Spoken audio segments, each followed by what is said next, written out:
Durante los periodos de la primavera y otoño y los reinos combatientes, la sociedad Zhou estaba cambiando drásticamente. La antigua estructura jerárquica feudal estaba siendo desplazada por una nueva en la que las distinciones sociales entre grandes y pequeños nobles se diluían, y desde abajo iban lentamente ascendiendo personas de origen más humilde gracias a sus méritos y talentos.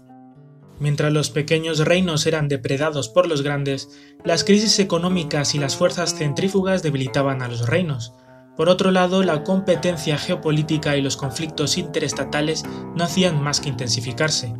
Para sobrevivir en este ambiente agresivo e inclemente, los gobiernos de los estados, en su búsqueda de poder y recursos, se dirigieron poco a poco hacia la centralización, volviendo cada vez más complejas la estructura y funciones gubernamentales. Es en este contexto en el que las diferentes escuelas de pensamiento se empeñaron en resolver los problemas concernientes al Estado y al gobierno. Como indica el historiador y filósofo Zhong Youlang, la mayoría de las soluciones propuestas, sin embargo, no fueron suficientemente realistas como para ser prácticas. Lo que los gobernantes necesitaban no eran programas idealistas y moralistas para ordenar y beneficiar a sus pueblos.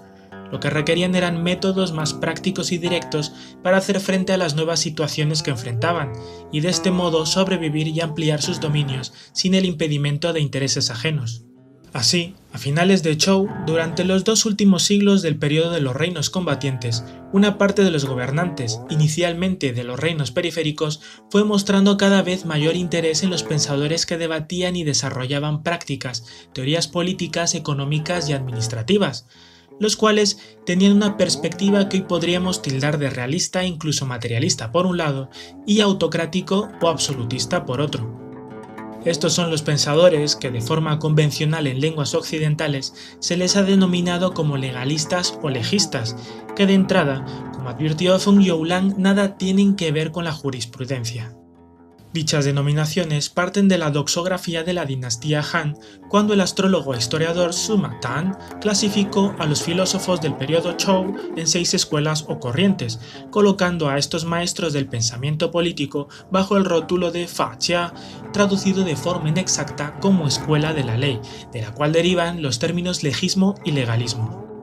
La traducción de Fa como ley y en consecuencia Fa Jia como legalismo es una simplificación que nace a partir del uso de Fa en chino moderno y de la búsqueda de análogos occidentales desde hace varios siglos. Pero como veremos, Fa es un término polisémico que significa mucho más que ley, por lo que para denominar a esta corriente a falta de mejores propuestas utilizaremos simplemente la clasificación de Sima Tan en chino. Fa Jia, sin adentrarnos más en este debate y ahorrándonos por ahora más problemas. El Fa Jia constituye una de las 3 corrientes dominantes de la filosofía china junto con el confucianismo y el taoísmo. El objetivo del Fa Jia es el establecimiento de normas objetivas, imparciales e impersonales, estableciendo para ello modelos prescriptivos para moldear el comportamiento humano, no por persuasión moral como fomenta el confucianismo, sino por el castigo y la recompensa. Lo que se traslada a la aplicación del Fa, término que puede traducirse como norma, modelo, medición, método o principios de organización, y que para el Fa Jia designa tanto a las normas prescriptivas como a la ley penal. Desde la concepción del Fa Jia, el ser humano es egoísta e interesado por naturaleza, por lo que requiere de incentivos y disuasiones para poder guiarlo. De este modo, solamente a través de la satisfacción que produce la recompensa y el disgusto por el castigo, se puede armonizar tanto el interés individual como el colectivo. En el siglo VII a.C., Guangchong definía Fa como un modelo, utilizando las metáforas del compás y la escuadra y la escala y las medidas volumétricas, elementos que sugieren la precisión mecánica e imparcialidad. Del mismo modo, Han Feizi, varios siglos después, destacó que el Fa no hace más excepciones para los hombres de alta posición, como la plomada no hace más cuando se dobla para acomodarse en un lugar torcido en la madera, puesto que el Fa para ellos sería aplicable a toda la población sin importar jerarquías ni posición. Uno de los primeros en implementar estrictamente esta idea fue el estadista y filósofo Shang Yang, que aunque no fue el primero en desarrollar un código penal, sí fue uno de los primeros en desarrollar una teoría legal. Shang defendía la institucionalización de la ley, así como sus correspondientes incentivos y disuasiones, traducidos en premios y castigos, estos últimos por lo general bastante severos. El Fa, sin embargo, no era el concepto principal para todos los pensadores del Faxia. Para Shen Puhai, por ejemplo, el Fa estaba contrapuesto al Shu, que se puede traducir como las técnicas o métodos administrativos, que servían para controlar el aparato burocrático, o como sintetiza Feng Youlan, el Shu era el propio arte de gobernar.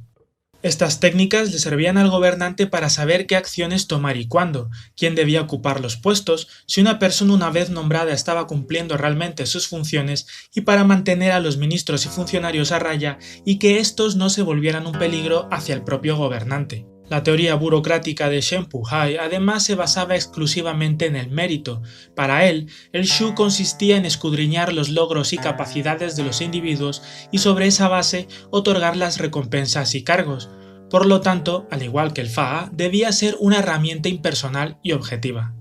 En el Shu de Shen Puhai también se incluía la supervisión cuidadosa de los subordinados, aspecto que también desarrolló Han Feizi proponiendo seguir unos procedimientos comparativos y de verificación a través de evidencias para poder juzgar de esta manera las actuaciones de los funcionarios y el cumplimiento de sus deberes. De este modo, mientras Fa estaba destinado principalmente a regular el comportamiento de la población en general y por lo tanto debía ser público, las técnicas de administración o Shu eran para controlar el comportamiento de la burocracia, por lo tanto, estas debían permanecer ocultas. Con el Shu, además se buscaba lograr una forma de gobierno en la que no se requeriría de un gobernante con grandes capacidades y conocimientos que lo hiciera todo, pues con el Shu se podrían manejar a los súbditos y conseguir a las personas más apropiadas para hacer todas las cosas por él, evitando de este modo desastres debido a la posible ineptitud de un gobernante, pues los gobernantes virtuosos no eran algo común como señalaron también Han Feizi y Sun Tzu. Esta misma noción del Shu se desarrolló notablemente durante la dinastía Han Oriental con la aparición de las academias y los exámenes para funcionarios, algo que estaría casi siempre presente durante las posteriores dinastías. Es justamente por todos estos aspectos que Henry Creel y Angus Charles Graham consideran a Shen Puhai como el antepasado o antecesor de la burocracia moderna a nivel mundial. Por otro lado, ni el Fa ni el Shu eran útiles si no existía una autoridad. De este modo, otro filósofo del Faxia, Shen Tao, preconizaba el concepto de Shi, traducido como el poder de la posición o la base del poder autoritario, entendido como una posición natural de ventaja frente a los demás. Shi es el poder que tiene el gobernante como gobernante, en el que se encuentra de manera inherente el prestigio, majestuosidad e influencia del mismo, o en otras palabras, lo que inspira asombro y obediencia entre las masas. El Shi ofrecía una alternativa al concepto confuciano del Te o la virtud y carisma moral con el que los grandes individuos atraían a los demás, siendo de este modo en la perspectiva del Faxia la condición para una sociedad ordenada y civilizada. Por lo tanto, Fa, Shi y Shu constituyen los tres pilares interdependientes del pensamiento del Faxia. En palabras de Creel, el Faxia propugnaba una nueva doctrina para una nueva era. Para estos pensadores, la mayoría de los confucianos y moístas eran unos conservadores o retrógrados aferrados a ideas anticuadas con las que había que romper, aspecto que desarrollaremos en otro vídeo. Como ya hemos mencionado, mientras el confucianismo era opuesto a un gobierno que ejerciera la fuerza antes que la persuasión, el Faxia propugnaba un gobierno fuertemente centralizado y autocrático mediante un sistema legislativo severo y un control estatal rígido, elementos también opuestos al feudalismo patriarcal que defendían la mayor parte de los pensadores confucianos. Claro, aquí la situación es más compleja ya que el Faxia no era realmente una escuela como el confucianismo. Los pensadores del Faxia bebían de diferentes fuentes y entre ellos mostraron varias discrepancias. Además que la mayor parte de estos estaban separados por décadas o siglos, por lo que el Faxia era una corriente de tendencias bastante heterogéneas.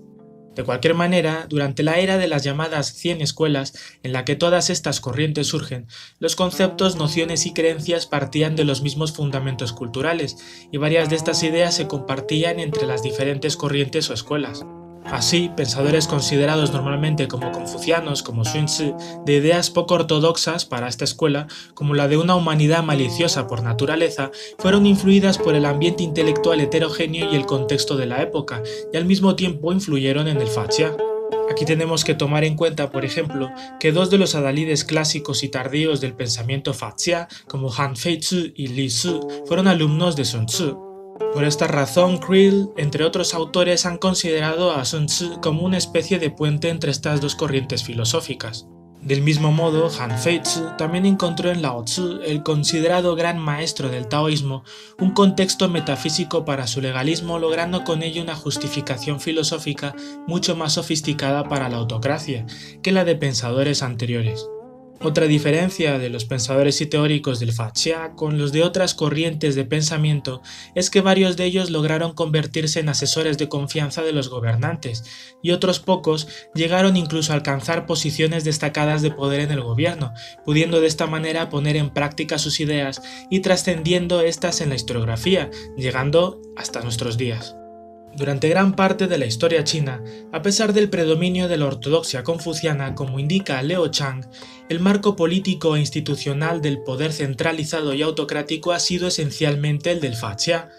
A través de las consecutivas dinastías hasta la actual República Popular China, China ha sido y es una sociedad eminentemente burocrática, y varios elementos del Faxia siguen presentes en su filosofía de gobierno y la cultura política.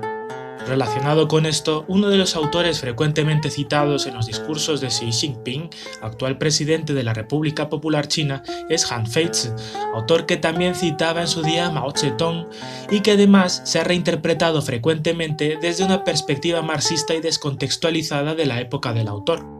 Y aunque a ojos contemporáneos y mayormente occidentales el pensamiento del Faxia puede resultar cínico o maquiavélico, cosa que tendría que ser al revés ya que el Faxia antecede a Maquiavelo cerca de 2000 años y lo sobrepasa en contenido, no podemos reducirlo solamente a esos prejuicios. Como han observado Schwartz y Graham, estamos ante un grupo de filósofos políticos,